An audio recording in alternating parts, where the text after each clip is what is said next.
Hello and welcome to this AWS webinar. My name's Ian Massingham. I'm a technical evangelist with Amazon Web Services here in Europe, and I'm going to be your host for this session today. This is an introductory level session entitled What is Cloud Computing with AWS? And we're going to focus on three topics during the session today. The first thing we're going to do is explain to you what cloud computing is and what are the benefits that your organization could realize by moving services to the cloud. Then we're going to take you through a few examples of customers, organizations that are using AWS today and explain to you how they're using it and what some of the benefits are that they're getting in real-world implementations with AWS. And then thirdly, we're going to talk to you about how you can use AWS services to run your workloads. And in this third section, we're going to run through an overview of a variety of different AWS services and talk to you a little bit about how you can use them. If you have questions during the webinar today, you can submit your questions using the Q&A panel that you can see at the top right of your screen. And you can also see a files panel in the webinar interface as well. And that files panel will show you a link where you can download a PDF of the materials from today's webinar. Quite a few of the slides that we're going to be showing you today have got URLs on them, links on them that you can use to access more information. So please download the slides. You can then click those links. You won't need to make any notes while you're watching the webinar today. And I'd also encourage you to take a look at some of the other webinar series that AWS runs here in Europe in the English language. For example, you might want to take a look at our Journey to the Cloud series webinar, which you can see in the links panel. And these webinars provide an intermediate level overview of tackling different business challenges using AWS services. So take a look at the Journey Through the Cloud webinars if you're interested in learning more about AWS on the webinar platform. Okay, so let's get started. What is cloud computing and what are the potential benefits? So in its simplest terms, cloud computing is the provision of IT resources on demand using a pay-as-you-go model over the internet, where you can self-serve for the services that you need to build your IT infrastructure or run your applications. AWS does a little bit more than that, though, which is to provide this broad and deep platform that helps customers build sophisticated and scalable applications on those resources. And when we come to the latter part of the webinar today, hope to illustrate to you how the AWS cloud is more than just the provision of basic resources, how it can really help you boost productivity at all phases of your application's lifecycle, from development through deployment and into operations and management of your apps. So I'd like to show you that today, but bear in mind that those simple primitive resources are also available. So if you just want to consume compute, network and storage resources on demand and access those services via the internet, controlling them through a simple interface, that's also something that you can do with AWS, as well as using those application services. So why are companies adopting cloud computing and AWS so quickly? And there's a very simple answer to this, which is that by using the cloud, by using AWS, you can inject some much needed agility into your organization. So resources will be available to you when you need them. You can control them through a simple interface or with other automation tools. And when you don't need those resources, you no longer have to pay for them. So it provides an increased level of business agility because of both of those characteristics. They're available when you need them, but when you don't need them, you don't have to be paying for them. Breaking that down a little bit more, the 5 areas that customers tell us they get most benefit from when they're using AWS are as follows. Firstly, that they can convert CapEx into OpEx. So you no longer have this upfront investment that's required to buy and build your IT infrastructure. Rather than that, you pay as you go for the services that you consume. We also work really hard at AWS to minimize our prices and to lower costs to the greatest extent that we can. So you will normally find that by using the cloud, your total cost of operations of ownership will be lower. You no longer need to guess the amount of capacity that you need to run your applications. The environment is elastic in nature, and you can access as much or as little resources as you need in order to support your application. You can scale up and down. It's not a matter of only being able to scale in one direction. Normally talk about this idea of not having to be involved with undifferentiated heavy lifting. So we take care of the operations of the platform, of scaling the platform, of making sure that the platform, our parts of the platform, are secure for you. And that can remove the need for you to do a lot of stuff, which can help you run a more lean organization, which is more focused on meeting the needs of your customers. And lastly, because AWS services are largely globally standardized, in other words, the same services are available here in Europe, in the US, in the Asia Pacific region, you can create application environments, IT delivery environments around the world which are standardized and use the same deployment tools, the same automation tools. So it's very easy to take an application from one AWS region, and we'll talk more about what regions mean later, and then deploy that application on another AWS region somewhere else in the world. You can do that very quickly and very simply, and if that experiment's not successful, of course, you can stop it and stop paying for it. So you've got that global capability as well. And what we hear from customers that have adopted this is that they find that they're able to drive a culture of innovation through their organization. So where they're delivering IT-enabled innovation, they're able to experiment much more often and much more frequently if they're using the cloud, because those experiments have a much lower risk of failure. You're not heavily invested in IT infrastructure. If you want to try something new, go right ahead and try it. If it works, fantastic. You can scale it on the cloud with a linear or better than linear cost model. If it doesn't work, you can stop your experiment with no ongoing commitment and try something else. And this is something that we see a lot of customers tell us is one of the major areas of benefit that they get from using AWS. So who is using AWS today and what are they using it for? And broadly speaking, customers fall into two categories. So the first category is high growth startup organizations that are building new or next generation applications on the AWS services. And there's a lot of very well recognized and well respected startup brands here that have built very high scalability applications on AWS. And you can find out more about AWS case studies in general if you follow the URL that you can see at the bottom right of the screen there, awsamazon.com/solutions/case studies. You'll find several hundred written up and video case studies there, customers from all segments of all sizes that are using AWS to deliver their applications. And I'm sure you've heard of organizations like Dropbox, Airbnb, Foursquare, LinkedIn, Tumblr, Shazam, Flipboard, many of the other organizations on this slide that are using AWS to inject some agility into their startup organizations and deliver applications very rapidly that really meet the needs of their target customers very, very well. Just digging into one quick example, Airbnb, a very large AWS customer, obviously they're disrupting the accommodation, the hotel business quite significantly, allowing individuals to sell rooms in their homes through a marketplace where they connect people that have got properties or space in their properties with travelers that are interested in accessing unconventional hotel accommodation or lower cost hotel accommodation that might be available from major brands. And Airbnb is quite an interesting company. They're growing very rapidly. They have about 150,000 people that are hosted in Airbnb properties around the world on any given night.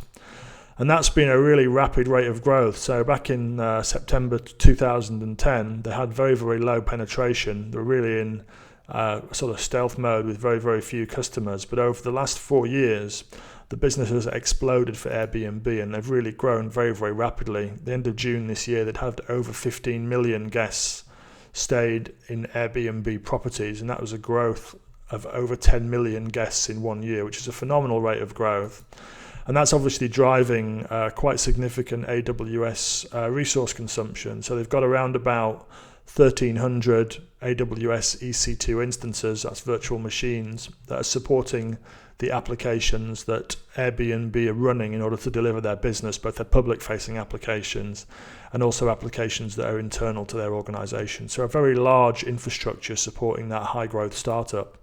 And when asked why Airbnb are using AWS, this was their response to that question. So they've got those around about 1,300 EC2 instances. They've got many, many other AWS resources that are built into their application. They have an operations team of 5 people that are running that. And they say that AWS allows them to devote their resources and mindshare to their core business, which is, of course, providing the best accommodation experience through that vibrant marketplace to their customers and disrupting those traditional hotels, those traditional accommodation businesses. So get some quite spectacular ratios of infrastructure to operations personnel. And also you can move very quickly if you adopt the cloud and embrace the cloud. And it's not just startups. Maybe we started with startups, but we've had significant success over the last few years in driving adoption of AWS amongst more established brands, more enterprise-orientated organizations. And a lot of this is to do with these organizations looking at startups that are moving very quickly, innovating very fast, and delivering some really great products, and thinking to themselves, well, we'd quite like a bit of that, please, and investing in delivering applications on AWS with those same kind of approaches, those agile delivery methods and those DevOps style practices that can help them get applications to market very quickly and continue to evolve those applications in a way that means that they can match the needs of their customers very accurately. But as well as those new applications, we have other adoption patterns within the enterprise. And we're now going to talk to you about 7 different patterns that we see for adoption of the AWS cloud by more established organizations.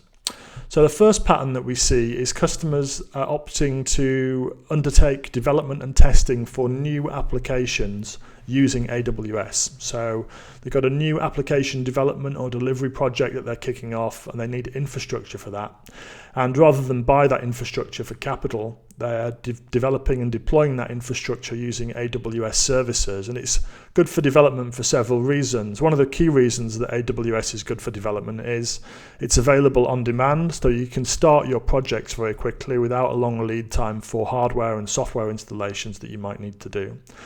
Because it's available on demand, you can also stop using it when you don't need to. So once your development project is finished, you can simply discard your environment and stop paying for it at that point. So it's very good for the sort of transient environments that you see within these development environments. An organization like Lionsgate, the global media and entertainment company, are using AWS for development and test of their SharePoint and SAP environments. So it's not just for new applications that might be developed with what you consider next generation development environments. It's also for traditional enterprise applications where you need to do development or deployment work with those applications. You want to do that in a sandbox with these very, very low cost and agile characteristics. The Tokyo Stock Exchange using AWS for development of Oracle applications, and a large chemical company in North America called Galata Chemicals. They've achieved a 70% reduction in operational costs for their development environments by using AWS as a platform upon which to develop their SAP environment. So you can see there's pretty broad adoption of AWS for development and testing. It's very prevalent with new software that's been developed using new programming languages from the ground up, but it's also very prevalent in enterprise organizations that are deploying more traditional applications. Now, once you've developed those new apps, you're going to want to put them into production. And this is another area where we see real strong demand and a very clear pattern emerging for customers that are using AWS, which is to deploy new applications that your organizations developed onto AWS rather than onto traditional on-premises or owned IT infrastructure. And you can see here very wide adoption across a broad range of different sectors and organizations of different sizes, from gaming and software with Ubisoft and Adobe, through to consumer electronics with Samsung, life sciences with Life Technologies, and travel, obviously, with Qantas and others. So got very, very broad adoption here. Organizations that have got new apps that they're bringing to market, and rather than build those on traditional infrastructure, which you have to pay for up front and is not particularly flexible, they're building on AWS for lower cost and for better agility. Now, the third pattern we see is a hybrid pattern where customers are looking to supplement existing IT workloads, and they're supplementing them with resources from the cloud. And there's quite a few scenarios in which you might do this, but 3 different examples are shown on the slide here. One is adding analytics to existing applications where you might want to access large amounts of computing power to run operational analytics against large data sets that you have, and that's something that NASDAQ use AWS for.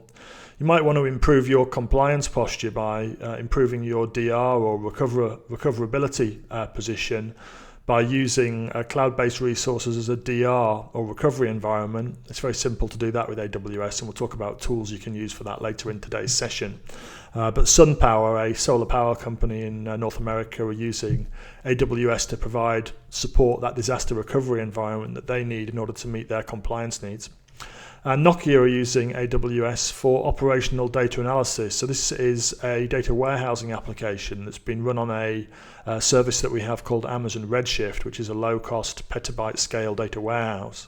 And Nokia have integrated that with existing applications that they had in order to improve query performance and reduce the costs of running those data warehousing workloads. So you'll see there examples of customers that are supplementing existing workloads with cloud-based resources.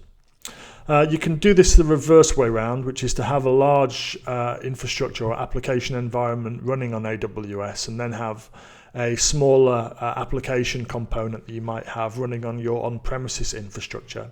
And a great example of this is Samsung. With the Samsung Smart TV platform, you may have one of these units. You'll know there's an application on it called the Smart Hub, which allows you to access third-party services. It might be Netflix, it might be Amazon Instant Video, it might be Samsung applications that you can download and install on your TVs and your consumer electronics unit in your home. That's a hybrid application where the majority of the application runs on AWS and is served into the TV. The content and data is served into the TV platform from AWS. But it's a small part of the application that resides back in Samsung data centers, which deals with processing financial transactions, for example, payments for content that you might want to view. So that's an example of a reverse hybrid model where the majority of the application is in the cloud and a small part of the application remains on premises with integration between the two components. That's the fourth pattern that we see. Fifth pattern that we see is targeted application migration, where customers are moving particular applications or classes of application to the AWS cloud. And two great examples of this are Unilever, who have migrated a large number of their websites. So they have many, many brands around the world, as I'm sure you know, for different products that Unilever manufacture.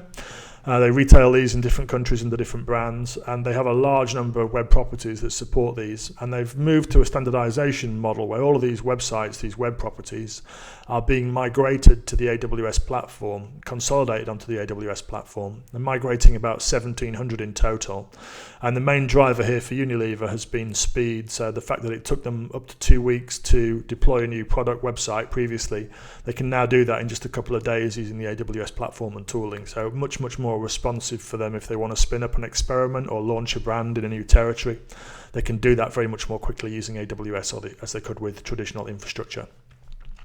And then another example of targeted application migration is Bristol Myers Squibb. So this is a pharmaceutical development company that develops drugs.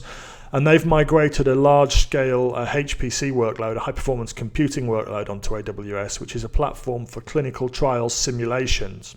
And here what they've been able to do is reduce the time taken to run these applications very dramatically, from 60 hours down to 1.2 hours, which is something like a 92% or even greater than that, 94% reduction in the amount of elapsed time to run the simulations.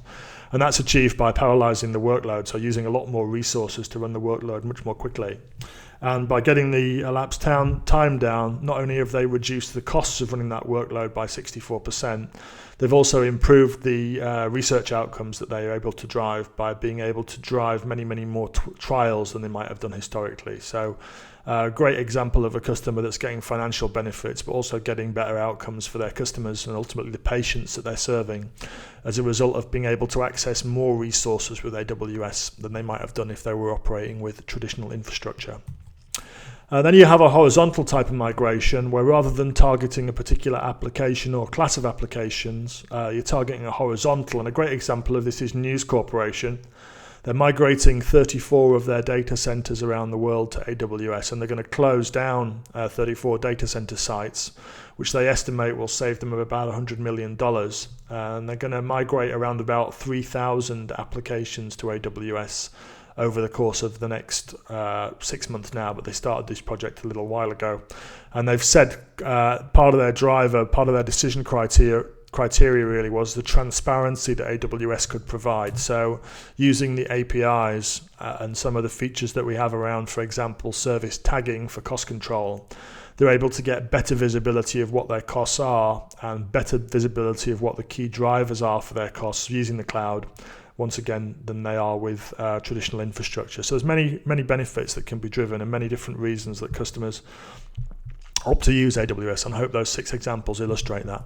And the 7th pattern that we see is complete IT migration. Now this might be built in the cloud in the way that Netflix was built in the cloud. They've said quite clearly from day one that operating data centers is not a competency that Netflix want to invest in, so they rely on AWS to deliver that. They want to have the best original content in the world. The data center and delivery platform is a necessary evil, really, in their business. So AWS are a delivery partner for Netflix. Obviously, they're a very, very large-scale customer.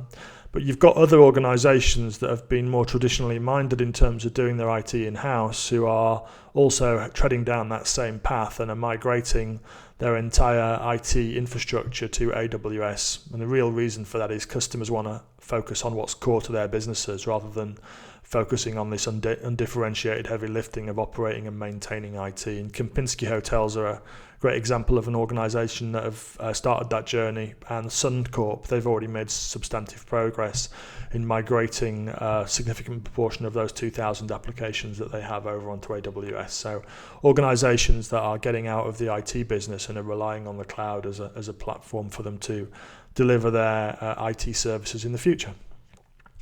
So those are a quick tour of customers that are using AWS today. The next thing we're going to talk about is AWS services.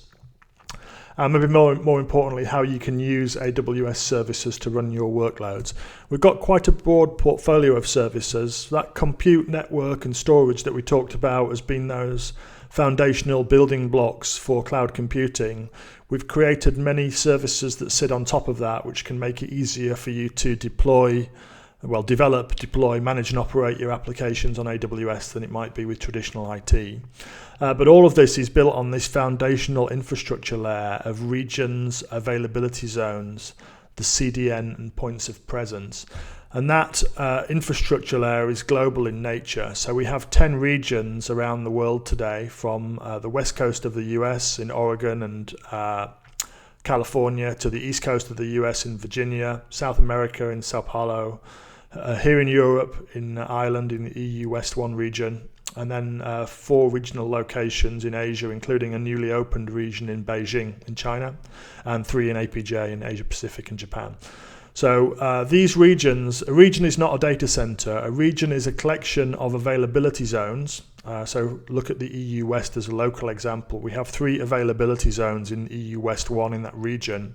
And each one of those availability zones is one or more facilities, one or more physical data centers. So it's very easy for individual developers to build applications that have got really good availability characteristics, really good failure tolerance, by making use of those availability zones that we make available in each one of the regions within which we operate. So a region is not a data center. A region is a collection of availability zones. In addition to that, we have our CDN and content delivery POPs in these 51 edge locations around the world. And there's a couple of services that make use of those edge locations, which we'll talk about in a moment. But that's the basic infrastructure platform that supports AWS. And the other component which you can consider part of that foundational layer is compliance and security controls at AWS. So compliance and security controls are an absolute priority for Amazon Web Services. They're built into everything that we do here from the ground up. We take the security and privacy of customers extremely seriously. And if you require, for example, a compliance accreditation that you don't see on the slide there today, you can let us know about that via the Contact Us form on the website. And if we see substantive demand from customers for new compliance standards, we'll aggressively pursue those. But we already have relevant here in Europe ISO 27001 accreditation. We have PCI DSS Level 1 service provider accreditation. We have a number of other US federal government accreditations as well, and the SAS 70 SOC controls that are required for organizations that are listed on the stock market in the US as well. So no matter what your accreditation and compliance requirements are, it's likely that we have them or can work towards them for you. So those are compliance accreditations.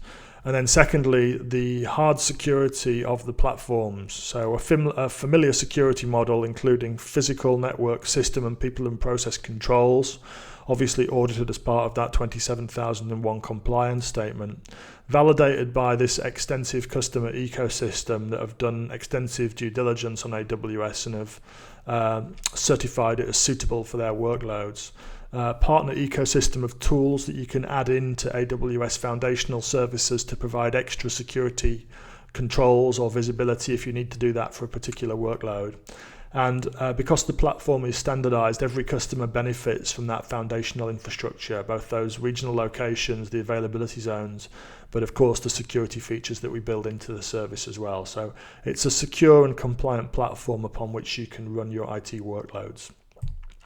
Beyond that foundational layer of regions, availability zones, and the CDN and POPs, obviously have those other foundational services that sit on top of that, the compute, network, and storage services. And we'll just focus on each of those briefly now to give you a flavor of what we have. The compute services include EC2 instances, so the Elastic Compute Cloud instances, what we call our virtual machines that you can run on the AWS cloud, as well as features for auto-scaling your workload, so that is creating or destroying AWS EC2 instances in response to demand or lack of demand, and also load balancing features that will allow you to distribute traffic across a large pool of EC2 instances in order to deal with high scalability workloads or the demand of extreme levels of traffic that you might see on your application. So you can use those three services in conjunction with one another, instances, auto-scaling, and load balancing, to build a compute environment that will meet the needs of your application.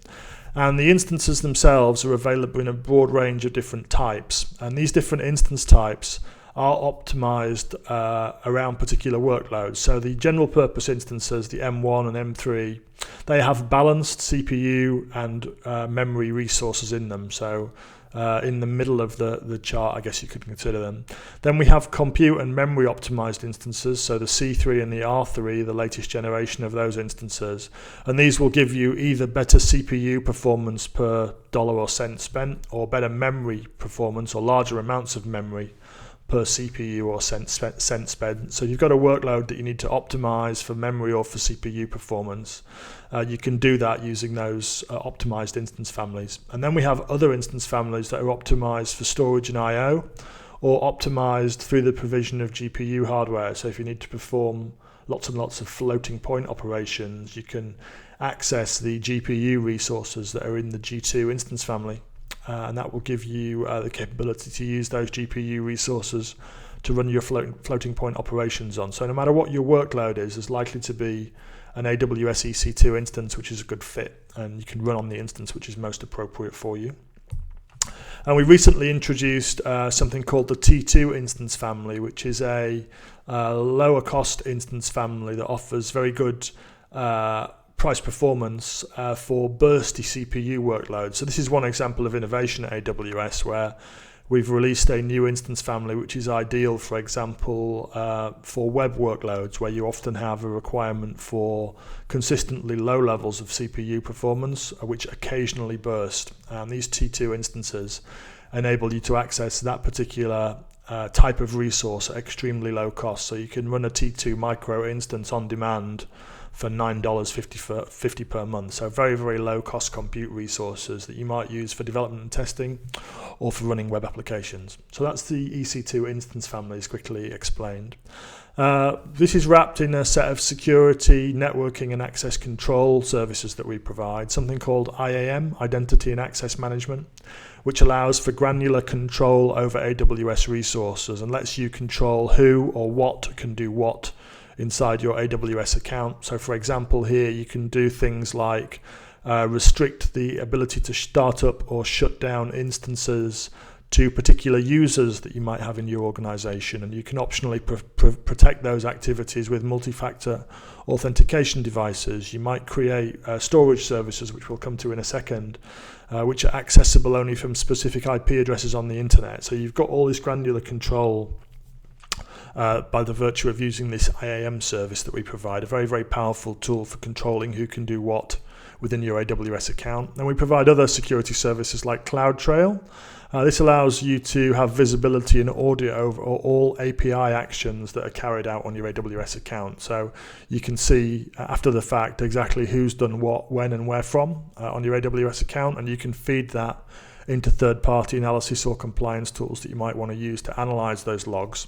And they can be used to help you meet your own compliance or security requirements whilst benefiting from the cost and agility benefits that you get from using the cloud. So CloudTrail is a tool that you can use to provide that security visibility. And then we have something called the Cloud HSM, Hardware Security Module, which allows you to store your encryption keys in a tamper-proof device within AWS and to use those encryption keys to encrypt information that you might be storing within the AWS cloud so that only you will have access to it. And if anybody tampers with the device that's storing your encryption keys, the device will wipe itself. So you can achieve very high levels of security in the AWS cloud by combining those three products together, those three services together. And then in networking, the VPC allows you to build your own network topology inside the AWS cloud using your own address space, your own subnets and your own networking layout. And to bring in your own address space from your own wide area network if you wish to do so. So you've got complete control over how your network's laid out and what rules for interconnecting or allowing or denying traffic flows between different subnets on your VPC, your virtual private cloud might be. So you've got a lot of granular control over the network within AWS. And then we have a couple of other networking services. Route 53, which is a global DNS resolution service. It's distributed across those 51 points of presence that I talked about earlier. And it's a high-performance way for ensuring customers that can access your applications, and it supports some advanced features like latency-based routing. So, for example, that would be a way to support multi-region operations where customers in Asia would be directed to an AWS region close to them in Asia, whilst those in Europe would be directed to the EU West 1 region. You can do that with Route 53 using localized DNS resolution as part of that service. And Direct Connect is a mechanism for doing what it says, providing direct connections from your network directly into an AWS region. So this gives you a low latency, high bandwidth network connection between your data center or network for private access to your VPC, and can potentially offer more consistent and higher performance than carrying your information across the internet as well. So if you want to build a private network connection from your location to AWS, then Direct Connect is one of the tools that you can use to do that. Moving on from networking, we offer a variety of different options for storage. So once you've got your information, you want to move that information into the AWS cloud. There's a few different ways in which you can store it. One of those is Amazon S3, the simple storage service. This is highly durable and highly available cloud storage. So it provides for 11 nines of durability. It provides regional assurance that your data will not leave the region that you place it within. So if you put your information into the EU West 1 region in Ireland, nobody at AWS will move that data out of that location. You can copy it to another region if you wish, but you will achieve that 11 nines of durability while storing your information within that particular region. There's many advanced features in Amazon S3 as well. So whilst it's called the simple storage service, it's actually very well evolved with security, encryption, access control, information lifecycle management, and other features that make it a really effective and low-cost place to store large volumes of information over long periods of time. So take a look at that if you're interested in storing information in the cloud or doing backups to the cloud. That's a service that you can use for that. Amazon Glacier, it's integrated with Amazon S3, but it's extremely low cost, again highly durable cloud archive storage service. So this again offers 11 nines of durability. It's at a very, very low price of around about 1 cent per gigabyte per month for information that you store in it. It has a retrieval delay, so it'll take you 3 to 5 hours to get your information back from Glacier. So it's intended for applications where you require very infrequent access to your data, but there are many compliance and archiving requirements that customers might have that match that pattern. And Amazon Glacier is a great tool to use to service those at very low cost. And Amazon EBS, it's a persistent block level storage volumes for use with EC2 instances. So you're creating file systems on these volumes and storing application or database data there that you need to access with good performance characteristics in order to support the needs of your application. And we've actually enhanced that quite recently with something called EBS General Purpose SSD volumes. This provides obviously solid state storage for EC2 instances, very consistent performance with the ability to burst up to 3,000 IOPS per volume. So you can lower the cost of I/O intensive workloads that you might have, but also boost the performance of those I/O intensive workloads. This is now the default storage type for EC2. You can still select the magnetic volume type if you want lower cost EBS volumes, but this is a tool for connecting high performance storage devices to EC2 instances. And I've certainly taken advantage of this in some of the apps that I run for myself on AWS, and the performance is dramatically improved over the previous. So very, very useful tool to use if you've got high performance app requirements.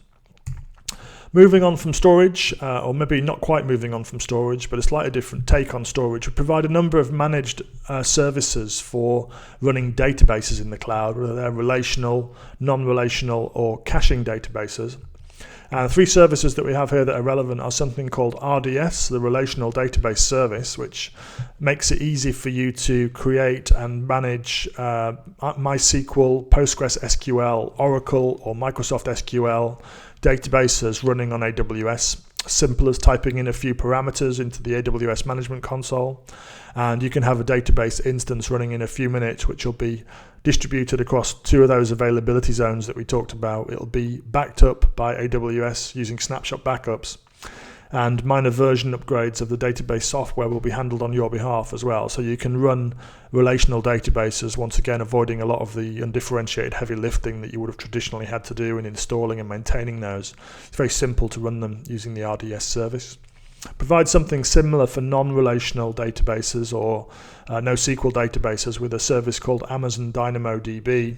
If you need to access a high and consistently performing key value or document store in your application, you can use the AWS SDKs to build integration into DynamoDB and access this high scalability, very, very consistent performing non-relational data source within your applications. We recently recorded a webinar on this, a masterclass, so if you're interested in that, take a look at that. It's on the AWS Webinars YouTube channel. And lastly, in databases, Amazon Elasticache, which allows you to insert a caching layer between your application and your relational data sources and dramatically improve the performance of your application, and also reduce the I/O budget that you need to carry in the RDS infrastructure and lower the cost of running your RDS instances as a result of that. So many applications have this cacheable workload profile where you can insert this caching tier and get better performance at lower cost, and we provide a managed service for that also called Elasticache. And we have services in other categories that we're not going to spend a lot of time on, but if you've got analytics workloads that you need to run on AWS, you can use Hadoop for that with the Amazon Elastic MapReduce service, a really powerful tool for creating Hadoop clusters on demand with access to a broad range of different Hadoop ecosystem tools. You can stream data real-time using Amazon Kinesis, a service for high-performance, high-throughput data streaming applications that you might use for IoT, mobile applications, or real-time analytics on trading data. Those are three use cases for Kinesis, and we see pretty broad adoption of that across all three of those different areas. We have the data warehousing service Redshift that I talked about earlier, that fast, low-cost petabyte scale data warehouse. You can use existing ODBC or JDBC tools with that, but you're going to find it about 1/10 the price of running a traditional on-premises data warehouse from a major vendor. So definitely worth a look at if you're running large-scale analytics, query-orientated workloads, and you want to look at cost optimization. And then we have a service called the Amazon Data Pipeline, which can help you integrate data workflows across all these different tools. Once again, useful for integrating on-premises data sources with AWS services, for example, to move data from an on-premises unstructured data store or warehouse into Hadoop or Redshift for processing. So those are our analytics services. We provide a broad range of app services. So this is for application developers that want to, for example, access queuing services. So to create a loosely coupled architecture with a message bus in the middle of it, we have something called SQS, the Simple Queuing Service, which can make it very easy for developers to access that kind of application service without having to build it and then manage the scaling, resilience and recovery of that service in the event of failures. We provide that as a simple API-based service where you just pay for the number of messages that you put through the API, and we deal with scaling and the other heavy lifting that's required to operate that service. And we have services across app streaming, application orchestration, transcoding, email and search as well in this same area. So if you're interested in that, you can shoot us a question about any of those via the Q&A panel, and we can get somebody to talk to you about them in more detail. Then we have deployment and management tools. These are a really key part of the services that AWS provides actually, and customers use these deployment and management tools in order to minimize their cost and improve their agility. So one example of that might be creating complex application environments in the morning when your developers coming to work, building out everything you need on demand at that point using these deployment and management tools. For example, services like CloudFormation, our resource templating tool, allow you to build out complex AWS environments programmatically, run your development activities during the day, and then when 5 or 6 p.m. arrives, shut down all of those resources, securing the knowledge that you can recreate them in exactly the same way the following day. And you won't be paying for those resources when they're not being used. So you can literally cut 2/3 off your infrastructure budget for development, whilst at the same time managing consistency of the environments that you're using. So these development and management tools are really powerful tools. And we've got a series of webinars running at the moment where we're focusing on DevOps. And in that series of webinars, a couple of which are available on demand and the rest of which we're going to be running over the next coming weeks, you can learn more about using these automation tools to streamline your use of AWS and make your access to AWS resources more automated and more efficient, and lower your cost by doing that. So take a look at those webinars if you're interested in knowing more about deployment and management on AWS.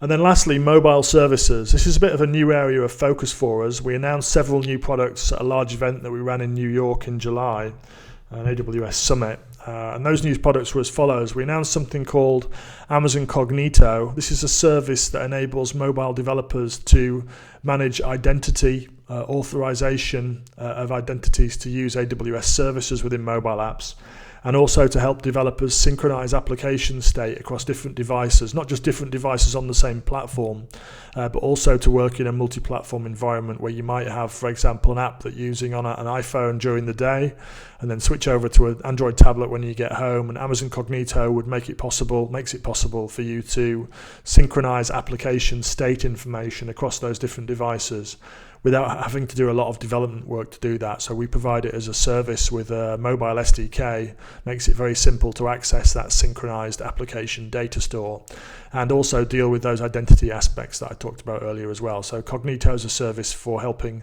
mobile developers reduce the amount of work they have to do to deal with those particular aspects of application development on mobile. Amazon Mobile Analytics is similar, but it obviously focuses on providing application analytics. So one of the key things that mobile developers need to know is, how is usage of their application going? Is it being heavily utilized? Is usage increasing week on week, day on day, or is it declining? If they've got different variations of their app out for A/B testing, how are those different variations changing the way in which users use the application and the way in which users get value from the app? And Amazon Mobile Analytics can provide a simple mechanism for developers to gather and observe and run analytics on that data, again by using a simple set of SDK hooks in the application to provide tracking data, which is then made available to the developers through a dashboard. So that's mobile analytics. The SDK, as I've said, wraps those preceding two services, but it also provides access to a number of other AWS services from directly within the mobile application environment. So for example, you could access objects in an Amazon S3 bucket, an Amazon S3 storage bucket, from within your app, and you can do that in a very secure way. You might access a DynamoDB non-relational data store table directly from within your mobile application to store your session state data, again without having to build any back-end infrastructure to do so. So it can make mobile developers much more productive and also allow them to build applications that have really, really good scalability characteristics. So that's the SDK. And we also announced updates to SNS Mobile Push. This is a service for enabling developers to deliver notifications to mobile handsets, once again without having to build that themselves. They push the notifications into an API that we provide, and then we will handle managing time to live of the notifications and delivering them to the endpoints that are subscribed to them. So a very, very scalable service that can reduce the amount of heavy lifting that mobile developers need to do. This is a key area of focus for us, obviously. And then lastly, on services, We announced last year in November something called Amazon Workspaces, our virtual desktop service. So it enables you to provide a Windows desktop experience, but to run those Windows environments in the AWS cloud and access them from a lightweight client running either on a mobile device, an iOS, Android or Fire OS tablet, or on a traditional computing device like a laptop or desktop. So you can quickly and easily start up and manage virtual desktop environments on AWS, once again at very low cost. And we announced much more recently something called Amazon Zocalo, which is a collaboration and sharing tool. Again, it's intended to improve productivity in this enterprise desktop environment by making it easy for users to share documents with one another in a secure way, and to enable a collaboration workflow for users that are sharing documents with one another with comment, review and feedback loops built within the product. So that's, again, a very new product, but it's well worth looking at if you need to identify and use a tool to improve document-oriented collaboration within your organization. Then you can take a look at Amazon Zocalo for that. And this theme of integration with on-premises resources is something that AWS continues to invest in. And we talked about quite a few products today. Just want to call out a few integration points that can help you move to this model where you've got AWS integrated with resources that you might have on your premises or resources that you might own in a colo or other facility. So the first thing is VPC for integrated networking, this idea that you can extend your wide area network into AWS, and you can integrate AWS resources in the same addressing schema and do that with high performance with tools like AWS Direct Connect. So integrated networking is a focus area and something you might want to take a look at.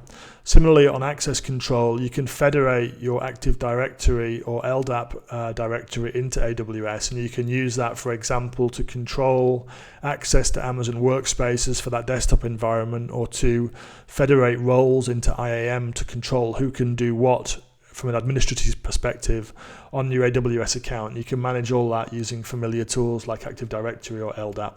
So access control is integrated. You can integrate backup services with things like the AWS Storage Gateway, or third-party backup tools or third-party gateways, so you can have localized backups on your premises and back your data up onto the AWS cloud into S3 and archive it into Glacier if that's something that you want to do for long-term storage. And we have many customers that are using it in that way.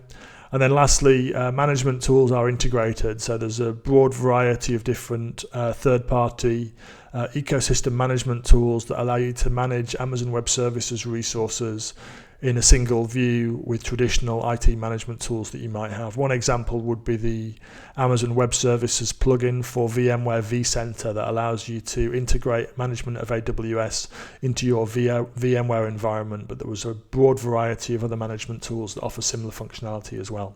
So those are some areas of innovation that we continue to work on, and innovation is a really hot topic at AWS. So a few things we can say about it are, we operate this model with small autonomous teams that are working on individual services, many of the services that we talked about today and others as well.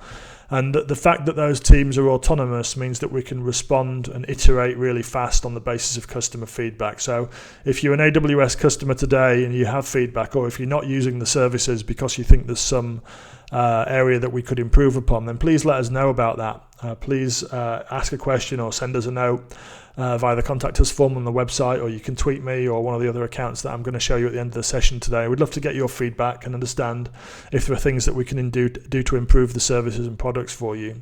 And that's illustrated really by the fact that we tend to launch products quickly and get those products into the hands of customers as quickly as we can, and work on this feedback loop to try and get feedback to help us optimize the products and drive the products in the right direction. So if you've got feedback in any form, we'd love to have that from you really. And we have been very aggressive and quick at launching new services. So in 2013, we launched 280 new services and major features. And in 2014, we just hit the 280 count again about a week ago. So we're on track this year to substantially exceed what we did in 2013. And a lot of that is driven by customer feedback. So like I say, if you've got anything you feel we haven't delivered that we should have delivered, or features that you feel are missing in the products that are hampering adoption, then please let us know. We'd love to get that feedback from you. And when we do release new features or new services, we announce them and release them for immediate availability in most cases to all customers. So take those T2 instances that I talked about earlier, or those general purpose SSD volumes.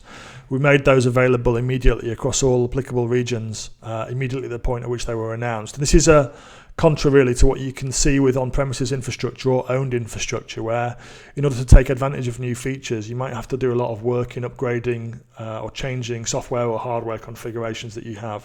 One of the final benefits of the AWS cloud that we'll just quickly touch upon is this idea that new features are available globally, automatically and immediately, and you can immediately start taking advantage of them. And we tend to drip the features out, as I've said on that previous slide, rather than batching them up into large feature releases with hundreds of features in them. We tend to release features as they're available and ready to go, so you can immediately take advantage of them. Just keep an eye on the AWS blog or Twitter. If there are features there that you think might be useful for you, then you can immediately start using them without having to wait a long time for them to be baked into a large-scale release. So that's a quick tour of AWS services, probably the longest section of the session today. We'll just close up with a few comments on next steps and places that you can go to learn more about AWS. The first thing to say is that there's a free tier available to you, so you can get started with AWS at no cost. There's something called the AWS Free Tier. It allows you to get hands-on experience with a broad selection of products and services.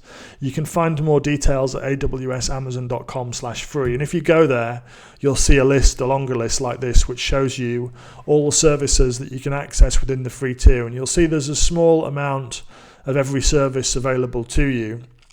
So you can access, for example, 750 hours per month of a T2 micro instance for Linux, and another 750 hours for Windows. So you can run one Linux and one Windows instance all month, every month for a year at no cost using the free tier if you want to experiment with them.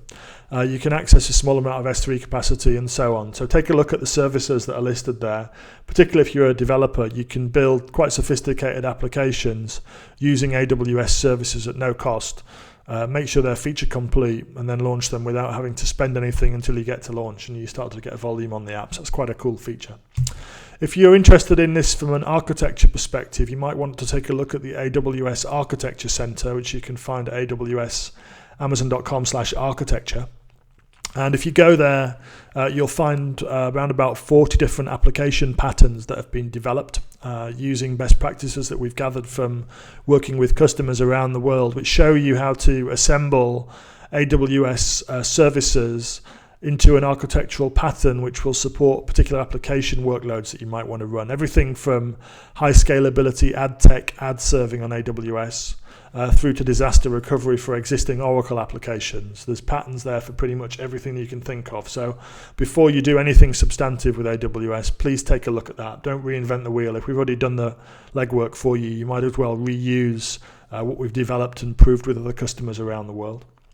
If you want to do stuff with AWS, but you don't want to build up your AWS expertise in-house, we have a broad range of different systems integration partners that can help you either get started with AWS or help you with substantial migrations of existing applications onto AWS. Everyone from global SIs like Capgemini and Accenture through to local consulting partners. Here in the UK, for example, we have people like CloudReach and Smart 421, smaller organizations that are helping customers move individual applications to AWS. And you can find good examples on the case studies section of the AWS website about some of the work that these partners have done. There's a very interesting case study here in the UK about the National Rail Inquiry's Journey Planner, which was migrated to AWS with the help of Smart 421, one of our consulting partners here in the UK. So you can take a look at that if you want to see an example of what's possible with consulting support, a very complex application with many integration points that's being run on AWS today rather than on traditional infrastructure. We also have many ISV partners that work with or on the AWS platform. And if you're running any of the or software from any of the vendors that you can see listed here, then that software is certified in many cases for use with AWS. And in fact, for the larger vendors of SAP, Microsoft and Oracle, if you go to aws.amazon.com/SAP/Oracle or /Microsoft, you'll find a lot of information about licensing and migrating these major ISV products onto the AWS platform. So if you're interested in that, take a look at those vendor-specific sections of the AWS website, and you can learn more about how you can run those commercial applications on the AWS platform and benefit from that lower cost and more agile infrastructure platform. Last thing to say is that if you've had your appetite whet by what you've heard today and want to learn more about AWS, we have self-paced labs that are available, several at no cost actually, so you can gain hands-on experience of AWS technologies at no cost by working with sandboxed environments that the lab application will create for you. So if you're interested in that, you can see the URL on the left of the screen there. We have a classroom training program delivered by AWS and partners, and we have a global training catalog now at awsamazon.com/training, where you can find out more about AWS course offerings around the world and visit a classroom environment to be trained on AWS. And you can validate those AWS skills through our certification program to become an AWS certified architect, developer, or systems operations professional. So take a look at the certification if you're interested in validating your AWS skills. Okay, so that's all the content that we have for you today. If you want to stay up to date with AWS, there's a few social media accounts that you can follow here. At AWS Cloud, you will find a stream there containing all AWS service announcements, customer references, and events that we're running around the world. If you visit us at AWS_UKI, you can stay up to date with our in-person events here in the UK and also with our webinar program here in the UK. And lastly, you can find me on Twitter at Ian if you want to stay up to date with what I'm doing here in the evangelism team here at AWS. I'm going to pop a link on your screen now. So the Journey Through the Cloud webinar series, that's a good next step, which will take you to some more in-depth content about individual AWS solutions areas that you might be interested.